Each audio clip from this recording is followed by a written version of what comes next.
بسم اللہ الرحمن الرحیم اهدنا الصراط المستقيم صراط الذين أنعمت عليهم غير المغضوب عليهم ولا الضالين.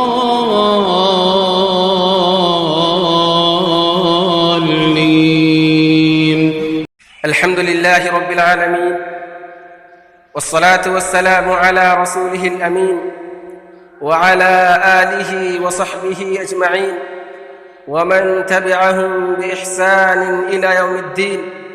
أما بعد، فأعوذ بالله من الشيطان الرجيم. بسم الله الرحمن الرحيم. قل إن صلاتي ونسكي ومحياي ومماتي لله رب العالمين. محترم سامعین، قربانی کے پیغامات سے متعلق گفتگو چل رہی ہے. پچھلے دو بیانوں میں قربانی کے دو اہم پیغامات اخلاص اور تقوی سے متعلق گفتگو کی جا چکی ہے. آئیے اس سلسلے کی تیسری کڑی اور تیسرے پیغام کو سمجھنے کی کوشش کرتے ہیں، اور وہ تیسرا پیغام ہے توحید. جی ہاں، قربانی ہمیں توحید کا پیغام دیتی ہے، توحید کا درس دیتی ہے، ہمیں یہ سبق سکھاتی ہے کہ ہم ساری عبادتیں صرف اور صرف رب العالمین کے لیے انجام دیں، جیسا کہ اس نے سورۃ الانعام آیت نمبر 162 میں فرمایا: قل ان صلاتی ونسکی ومحیای ومماتی للہ رب العالمین.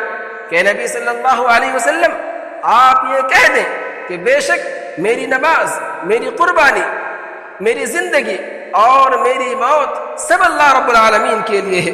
یعنی آپ یہ اعلان کر دیں کہ میری ساری عبادتیں صرف اور صرف رب العالمین کے لیے ہے. تو رب العالمین نے نبی کریم صلی اللہ علیہ وسلم کو یہ حکم دیا کہ نبی صلی اللہ علیہ وسلم آپ لوگوں کو یہ پیغام سنا دیں، ان کے درمیان یہ اعلان کر دیں کہ بے شک میری اور تمہاری ساری عبادتوں کا مستحق صرف اور صرف رب العالمین ہے. اس کے علاوہ کوئی ایسی ذات نہیں جو عبادت کے مستحق ہو، جس کے لیے کسی بھی طرح کی کوئی بھی عبادت انجام دی جائے، خواہ وہ کتنے ہی بڑے پیر و ولی کیوں نہ ہو، کتنے ہی بڑے جبے و قبے کے مالک کیوں نہ ہو، کتنے ہی بڑے القاب سے ملقب کیوں نہ ہو، خواہ وہ نبی اور رسول ہی کیوں نہ ہو. تو قربانی ہمیں یہ پیغام دیتی ہے کہ ہم توحید کو سمجھیں اور ساری عبادتوں کا مستحق صرف ایک اللہ کو جان کر ساری عبادتیں صرف اور صرف اسی کے لیے انجام دیں. معبود و مسجود صرف اسی کو سمجھیں، صرف اسی کا آگے سر جھکائیں، اسی کے لیے ذبیحہ پیش کریں، اسی سے مدد مانگیں، اسی سے اولادیں مانگیں، اسی کو حاجت روا اور مشکل کشا سمجھیں، اسی کو خالق، مالک، رازق اور مدبر و مربی سمجھیں. کائنات کا سارا نظام اور سسٹم چلانے میں اسے یکتا جانیں. الغرض ربوبیت، الوہیت، اسماء و صفات اور ساری چیزوں میں اسے تنہا اور بے مثال سمجھیں اور ہر طرح کی شراکت و ساجھیداری کی نفی کریں. کیوں؟ اس لیے کہ یہی توحید ہے جو دین اسلام کی بنیاد ہے. یہی توحید ہے جس کا اقرار کرنا اور اسے دل و جان سے قبول کرنا ہر مسلمان پر لازم اور ضروری ہے. یہی توحید ہے جس کے بغیر کوئی انسان دائرہ اسلام میں داخل نہیں ہو سکتا.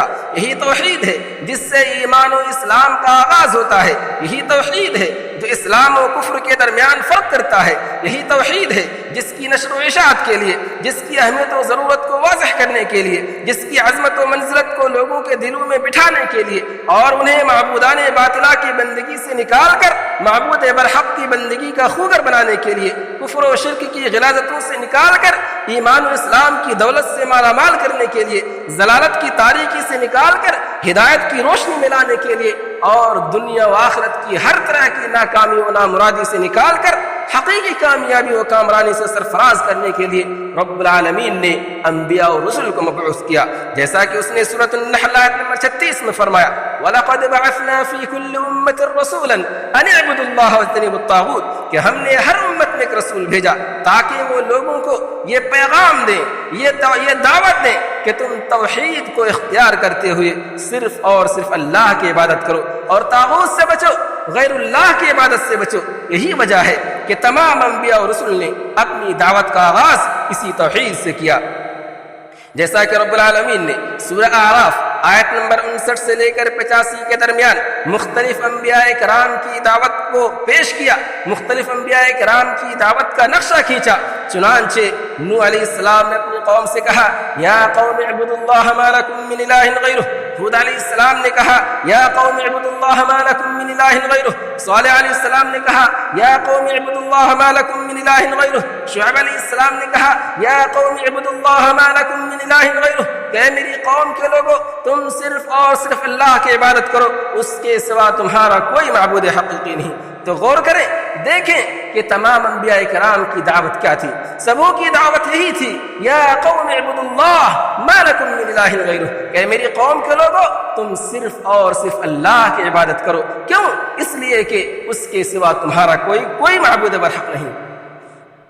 اور یوسف علیہ السلام نے جیل میں اپنے ساتھیوں کو جن الفاظ میں دعوت توحید پیش کی، اس کا نقشہ رب العالمین نے سورہ یوسف آیت نمبر 39 اور 40 میں یوں کھینچا کہ آپ نے فرمایا یا صاحبی السجن ارباب متفرقون خیر من اللہ الواحد القہار، کہ اے میرے قید کے ساتھیوں، کیا کئی مختلف معبود بہتر ہیں یا اکیلا اللہ جو سب پر غالب ہیں؟ ما تعبدون من دونه الا اسماء سمیتموها انتم وآباؤکم ما انزل اللہ بها من سلطان، اس کے سوا تم جن کی پوجا پاٹ کر رہے ہو وہ سب نامی نام ہیں جو تم نے اور تمہارے باپ دادو نے خود ہی گھڑ لیے ہیں۔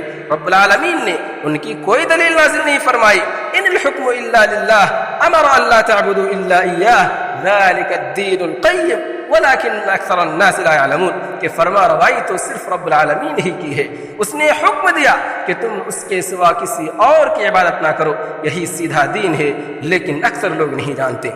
تو آپ دیکھیں، غور کریں کہ یوسف علیہ السلام نے کس طرح لوگوں کے دلوں کو جھنجھوڑتے ہوئے، ان کی زمین کو جگاتے ہوئے، معبودان باطلہ اور معبود برحق کی حقیقت کو واضح کرتے ہوئے، ان کی حیثیت کو اجاگر کرتے ہوئے کس بہترین انداز میں دعوت توحید پیش کی اور انہیں اس بات کو سمجھایا کہ ہماری عبادت کے مستحق صرف اور صرف رب العالمین ہے، لہذا تم صرف اور صرف رب العالمین کی عبادت کرو۔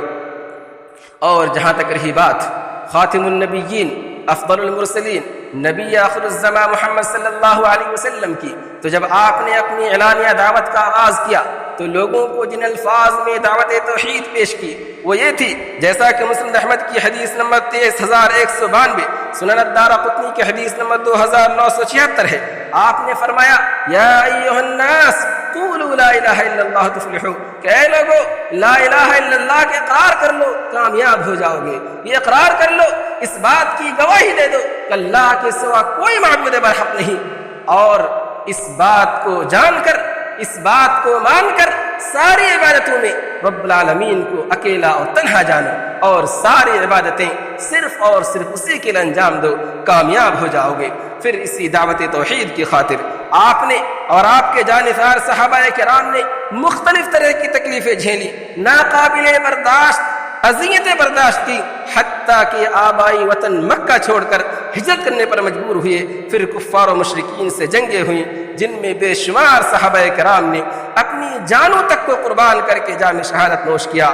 پھر جب آپ اور آپ کے صحابہ رضوان اللہ علیہم اجمعین فاتحانہ انداز میں مکہ مکرمہ میں داخل ہوئے تو سب سے پہلے آپ نے خانہ کعبہ میں موجود 360 بتوں کو پاش کیا اور ان کی گندگیوں کو صاف کیا اور فرمایا جاء الحق وزهق الباطل، کہ آج حق آ گیا اور باطل کی کمر ٹوٹ گئی۔ تو اس طرح توحید کا علم بلند ہوا۔ تو یہ تو چند انبیاء کرام کی مثال تھی، ورنہ تمام انبیاء کرام کی دعوت یہی توحید تھی، جیسا کہ رب العالمین نے سورۃ الانبیاء آیت نمبر 25 میں فرمایا وما ارسلنا من قبلك من رسول الا نوحي اليه انه لا اله الا انا فاعبدون، کہ ہم نے آپ سے پہلے جو بھی رسول بھیجا اس پر یہی وحی نازل کی کہ میرے سوا کوئی معبود برحق نہیں، لہذا تم سب میری ہی عبادت کرو۔ تو یہ ہے توحید، اس قدر اہمیت کا حامل شے ہے یہ توحید۔ تو قربانی کے بے شمار پیغامات میں سے ایک اہم پیغام یہی توحید ہے۔ یہ قربانی ہمیں توحید کا درس دیتی ہے، ہمیں یہ سبق سکھاتی ہے کہ ہم ساری عبادتوں کا مستحق تنہا رب العالمین کو جانیں اور ساری عبادتیں صرف اور صرف اسی کے لیے انجام دیں۔ رب العالمین ہمیں قربانی کے اس اہم پیغام کو سمجھنے اور اس پر عمل کرنے کی توفیق عطا فرمائے، آمین۔ وآخر دعوانا ان الحمد للہ رب العالمین، والسلام علیکم۔ قل إن صلاتي ونسكي ومحياي ومماتي لله قل إن صلاتي ونسكي ومحياي ومماتي لله رب العالمين لا شريك له وبذلك أمرت وأنا أول المسلمين۔